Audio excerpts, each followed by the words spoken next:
know, if the piece needs to be 12 minutes, I need to be done at 12 minutes.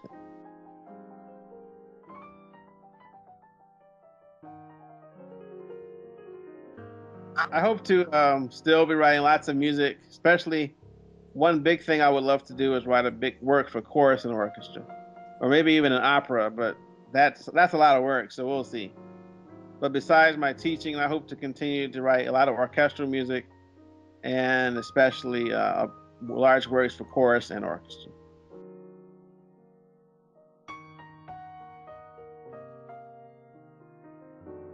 Probably until I can't do it anymore. There's a composer by the name of Elliot Carter who lives in New York City, and he's 101. He's gonna be 102 next year. I mean next month. Wow. December 11, he'll be 102. So if I can do it until I'm 102, then I'll probably do that. Well, I might retire from teaching, but I don't think I ever retire from composing.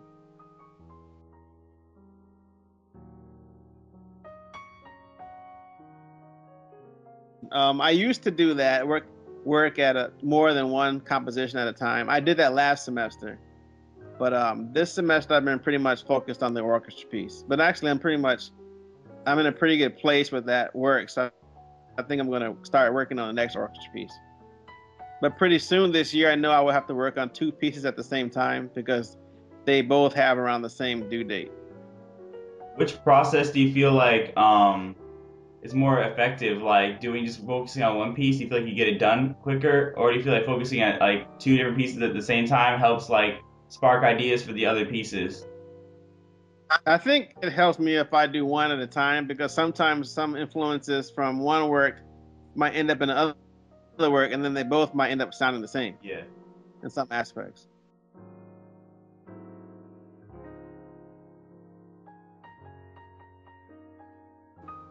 Yeah, it's music theory 1, 2, 3, a form and analysis course, an advanced choral literature course, and a history of black music course that I teach there.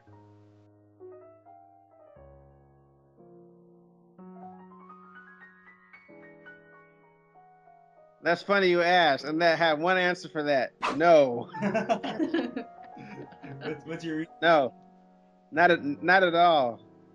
My wife is Brazilian, so what I'd probably do is write some Brazilian influenced music, like Brazilian rhythms. I like samba, especially bossa nova. So what I would love to do in the future is to write music that sounds like.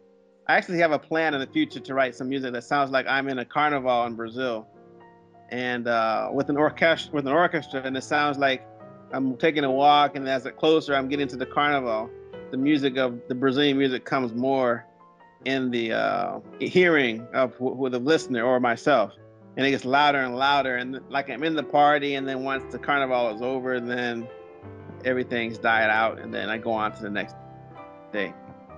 But I love music from Latin America, especially Brazil or Latin rhythm. Yeah. I feel that there are enough composers writing gospel music already. Yeah. I don't need to add to it. Yeah. Do you feel like if you were to do gospel music, it kind of put you in a box, kind of like it would limit you, or you wouldn't be able to expand as much as you'd hope to? Is that part of it? Yeah, and I don't think I would get as much respect either because people expect African American composers to write gospel or jazz or anyway. Yeah.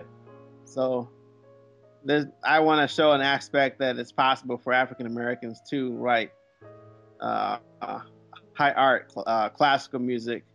And, if we want to mix and write gospel and jazz, that's fine. But I don't want to be boxed in, so that's the only thing I want to do.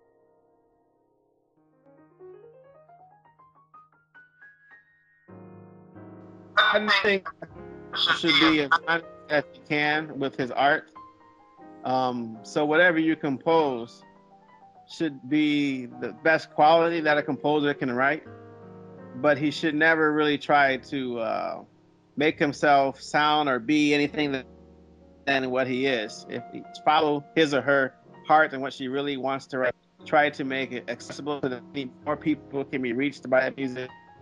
And write has to do about something that's important, not just fluffy ideas or something that doesn't make any sense, but something that people can really grasp and become a part of, so that you don't have to feel like you are the composer and they are the audience. They just have to listen to you, but there can be some sort of learning and collaboration between the composer and the audience as well.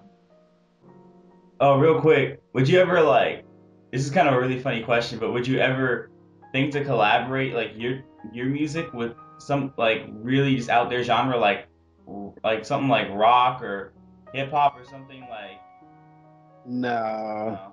I know what the leading force behind a lot of rock music and hip hop music is, and I for religious reasons I couldn't align myself with that.